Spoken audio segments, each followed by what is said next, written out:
Do you trust tech companies like Google and Facebook and Amazon to have data on you? The cynic in me was, what is it called? The cynic in me says that the best trick that surveillance companies ever did was brand themselves as social media.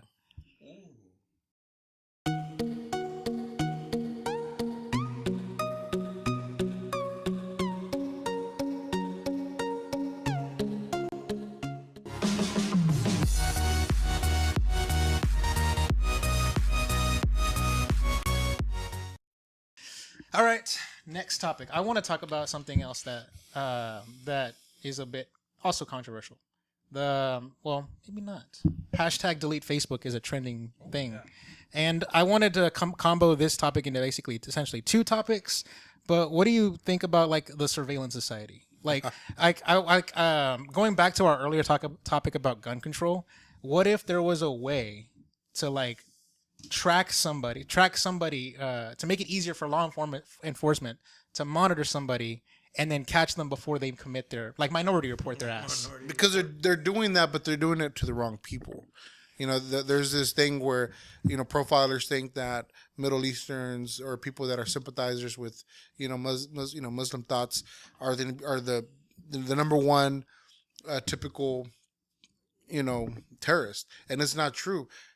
Terrorism is people like Timothy McVeigh, people like the shooters at these schools, at the theaters, Boston bombers. To me, those are domestic terrorism is bigger to me right now than terrorism. Yeah, September 11 happened, right?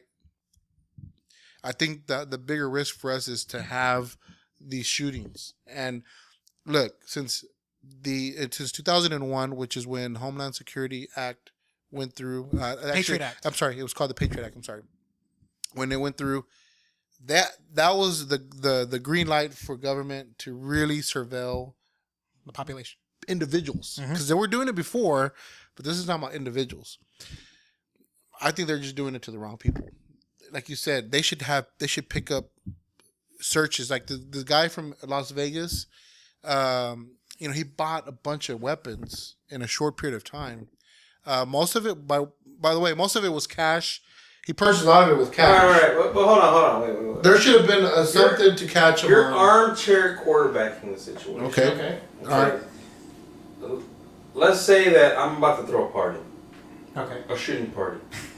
Yeah. And I'm gonna buy like five AR-15s, and I want to buy like 3,000 rounds. Does that mean the FBI needs to come down here? A flag should come up, and they should question you and just say, "Hey." Question me, really? Question you. But hey, I haven't done anything wrong. Nothing wrong. No, they'll break down your door. Okay? They're not going to break. Just say, "Hey, we noticed that you're doing this. That's fine. Your order's going to go through. We just want to know what's going on. You're going to have shooting party. Great." What they're doing is it's kind of like that deterrent at the school. When you have a resource officer at the school, he's there to deter. He's not going to be able to stop 2 or 3 or 4 or 5 shooters, right? But to most honest people, to most crazy honest people, they might stop them from actually shooting. Yeah, great. And that's what the FBI can do to deter people. That's what I told the FBI. What I'm really doing is this. Hey. But they did their due diligence, right? The FBI did their due diligence. If you were a criminal, maybe that might change your plans up. Maybe that might say, you know what, I can't do this crime this month. I'm going to have to talk to my people. It goes back down to crazy people, man. You can't stop crazy people from doing what they're going to do anyways. I'm just saying. So all I got to do is just type into Google how to make a bomb. And by the way, a lot of people go on the dark web. There's this website that's famous. I forgot what it's called, but you could buy drugs and stuff like that. I forgot what they called it, man. But you could buy anything. You could buy anything. Bullets. You could buy guns. You could buy anything you want. Anything. Anything. So it's a black market. It's a black market. And organs. And the FBI does not have. So you get a VPN network. The FBI, it's very difficult for them to catch criminals on there. It really is super encrypted. It's super very encrypted. So and you use servers from proxy servers, from different countries, and you get to pick which country you want to get. Anyways, a criminal's going to do what they want to do, but at least if they're already doing what they're doing, trying to catch terrorists in this, why don't we try to catch domestic terrorists? And make it known, make it a public thing, make it a controversial thing. Yeah, knock on your door. Hey, Juan, we noticed you ordered 3,000 rounds. You have 5 weapons. You know, what's going on? And then you get so pissed off because you're an honest person that you make a big old media thing about it. What's going to happen? Holy crap. You know, the people that really want to do criminal stuff and shoot up schools. I would say that's fake news. They're going to think about it. It won't be fake news. It'll be a legitimate thing. It'll be a legitimate. It's fake. Trump will say No, that. I know. So, You know what I mean? All right, I don't know. So, all right. So going back, I guess we kind of went back to gun control a little bit. Yeah. So. But like, Your okay, point is- my question about like is it the Facebook delete the- thing that we're talking about or no? yeah, hashtag delete Facebook because the controversy about Facebook is they gave this third party app a lot of information which had an influence on the election. My brother Cambridge knows about Analytica. But there's that. I don't know the details. You might know more. He knows more. I read about it Okay. specifically. Okay. But then there's also Just a quick give a quick synopsis. So Cambridge Analytica is a third party. They're not like affiliated with Facebook in any way. Okay, they're a research group, right? They're a research group, and they Yes. get paid money for For different data. corporations and stuff like that. Right. They specialize in social media, like analytics. Okay, so Okay. Psychograms. I don't know, and there hasn't been a connection made, but based on what the CEO said on a surveillance, like he didn't know he was being recorded. He specifically said that he worked with the Trump campaign, and they had access given to them by Facebook. I think they had like 50 million users. They had access to their stuff, and they were able to use that information to help the Trump campaign get more voters. By doing what? They manipulated the news feeds. We know now, I mean, we didn't know back then, but we know now that there were a lot of fake news articles. Right. So what they were doing is they were pinging specific people in key states. We're talking about 50 million people. So like Michigan, Ohio, key states that were very on the line. We know now that was a big factor because a lot of the voters, they were middle age that they were specifically targeting. And the CEO, again, he was under surveillance. He specifically said, "Yeah, we told Trump what to say. They knew what to do and say to get those voters." And one of the guys was like, "Oh, so he was like your puppet." He goes, "Yeah, he was like my puppet." So Facebook's in trouble. They're in the hot seat because they willingly gave that information over to them. Gave access to that information, and there was no safeguards. They did not notify the user that they were doing that. So they were against the FCC rules and regulation. And then Mark Zuckerberg had to apologize on CNN. Which was a horrible apology, but he is going to be going and presenting himself. He has to go before the hearing. Congress. Yeah. About that. Separate side note, House of Cards had a plot line dedicated to that last season. Oh, actually, they did. They did. I remember. Yeah, you don't remember that? They did. I haven't got up that far. I'm only season 4. Season 4. It was like the last. It was the last season. Yeah, last season. All right, so that's cool. Just throwing that out there. But okay, that's crazy. And you know what? What? House of Cards. Reality. They actually have been asked, like, "Hey, are you guys?" And he goes, "No." The producer said that most of their stuff comes out before it actually even happens because they're filming it and writing it and filming it before. Maybe it's because they're part of that stuff. That's the Illuminati shit right there. Well, you know what? The executive producer was Cambridge Analytica. I'm kidding. But anyways, so delete Facebook, man. I don't know how I feel about that. Actually, that's crazy. But my wife and I were actually talking about that. And she said, "I'll do it if you do it, but only if you do it." Do you trust tech companies like Google and Facebook and Amazon to have data on you? I mean, no, not really. But they you know have our what? data. Yeah, everything that I do on their website, they can sell it however they want. But counterpoint, Facebook, it behooves Facebook. They're not in this scenario, but it behooves Facebook to keep that information proprietary. Because if you want to be a successful company worth billions, that information, you don't want to give it out to third parties because you want to protect. Unless you want to make more money. Look, but you make more money by serving them ads. That's Facebook's mantra. Is like, I want more data on you to make sure the ads follow you, so that way I get more click through and I get more money. Well, let's go back to the net neutrality thing where this is a fucking free country. I want to do whatever I want with my information the way I get it. Right. So that company wants to do whatever the hell they want. Like, if I want to sell to somebody else all the clicks that this person does on my website, hey, they can make money however they want, right? Right or not right? Netflix now has algorithms they change the thumbnails to make it so that makes you want to click on it more, or like more watch it. Like the thumbnails for the shows are now different based on you. Really? Yeah. Well, there you go. See, that's another example. They use the information that you have, and if they want to sell that information to somebody else, well, I mean, how am I going to stop that? What are this, medical records or some shit? That ain't confidential. This is just what if they this is the way you think. What if they said, hey, look. But you can be manipulated because of that data, as we saw with the Facebook stuff.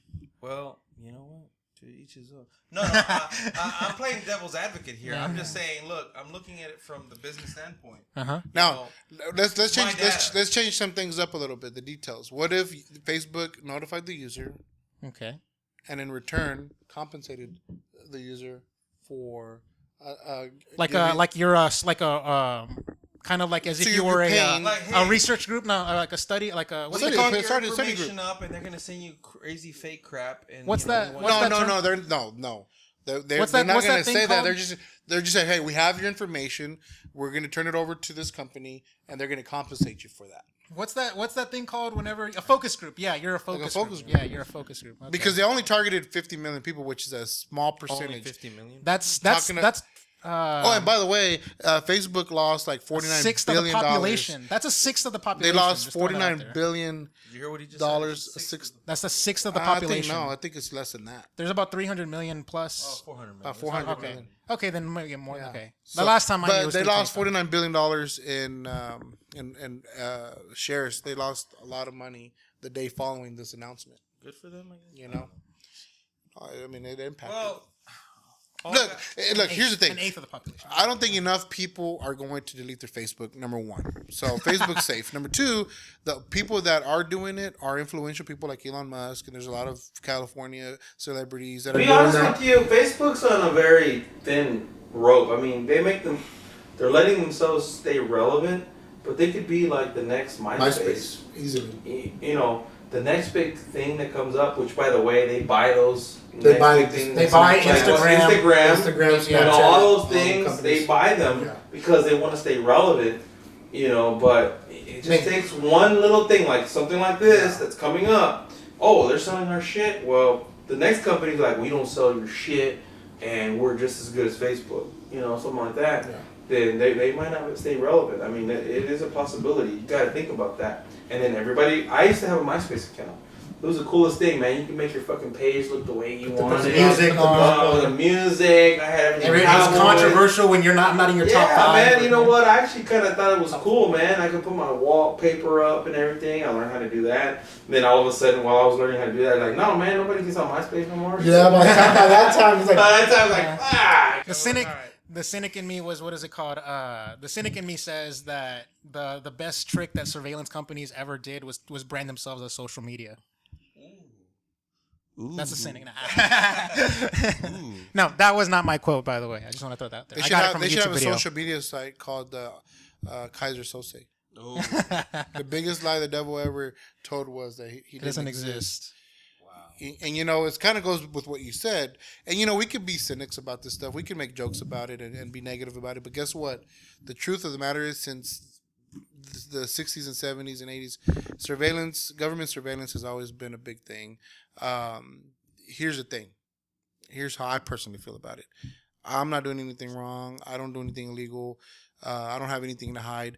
In terms of Facebook, if they want to go in my shit, if they want to use my data to try to manipulate me, hey, at the end of the day, it's going to be up to me. They did an illegal human experiment. I just want to throw that out there. And that's fine. And you know what? That's no, fine. I'm not talking about this. I only put information on there. No, there's a separate thing entirely that they unwillingly wanted to know how if they can influence a person's emotions. So they put all of like negative posts on your feed to see if you would post negatively, and they would, and then that's an illegal human experiment. They didn't give consent to be experimented on, but they did. Wow.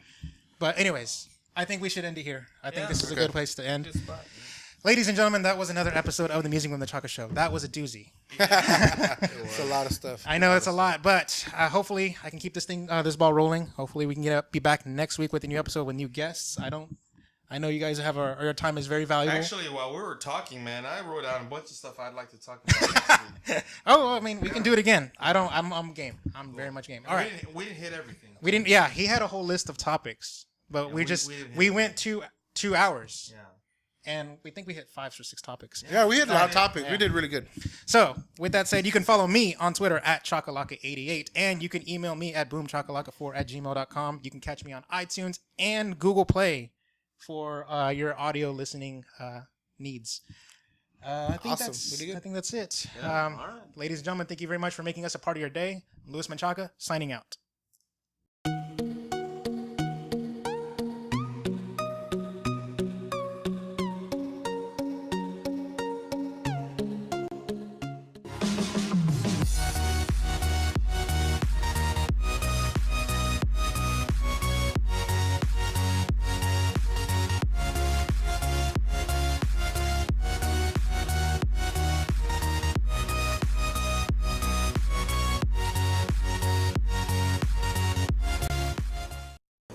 You might want to get it really close to your mic because, you can tell the difference. You basically want to talk like this. Hey, do you disinfect these things? No. I will sue you if I get an infection. Herpes. Yeah. You're recording this right now.